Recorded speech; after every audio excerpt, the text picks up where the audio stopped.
Welcome to this video for writtenlegalenglish.com. It's Friday, which means it's time for you to check your answers against my answers as regards the questions, the texts that I asked you to correct as regards the misuse of the preposition, the prepositional structure of the. If you haven't already seen the link, on YouTube it will be in the video description, on Facebook it will be above this video. Click on that link and compare your answers to my suggested answers. And please remember that my answers are exactly that. They are just suggested answers.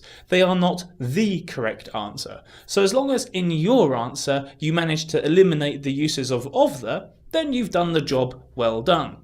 If, on the other hand, you're looking at my answers and you disagree with my answers, or you think that I've materially changed the original meaning given in the original sentence, then please get in contact with me and I'm more than happy to have that discussion with you. Okay, so what points do I want you to take home this week? First of all, I'm not asking you to eliminate every single usage of the. Of the is a legitimate vocabulary tool and we need it to build sentences. So this is not a question of the is bad, get rid of it, but rather it's a case of correcting the misuses or the overuses of the. So as I said a few days ago, if you have a sentence which is of the, it needs to be redrafted. And if you've watched the Unit 6 video as regards how to get rid of the, then you'll know that there are three ways to do that. First of all, we can redraft. Second of all, we can use possessive apostrophes. Or third of all, we can take those nouns after the of the structure, turn them into adjectives and put them before the noun before the of the structure. Now with the second and third possible solutions, we've got to be careful.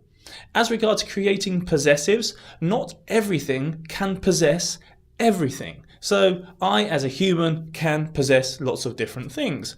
A document, however, may not be able to possess what I can possess. So you've got to be careful what kind of possessives you're creating. Some of them just won't make any sense logically. So the possessive apostrophe solution isn't always going to be your best friend. You've got to be careful about how you apply that.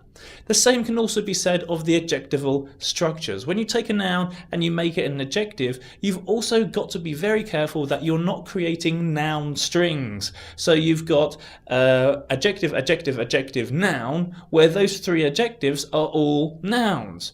And that's because the reader will have great difficulty. So you've got the adjective, adjective, adjective, noun, and all of those, you've got four nouns in effect. So the reader will read the plus the first noun, and then they'll read another noun, and then they'll read another noun, and only when they get to the fourth noun will they realise that the three nouns beforehand were adjectives, and only then will they understand what it is that you're trying to write. So we want to avoid those noun strings because they definitely will not help the reader.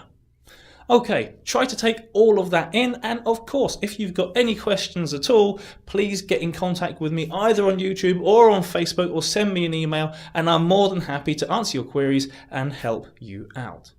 Okay, well have a good weekend, and I'll see you again early next week.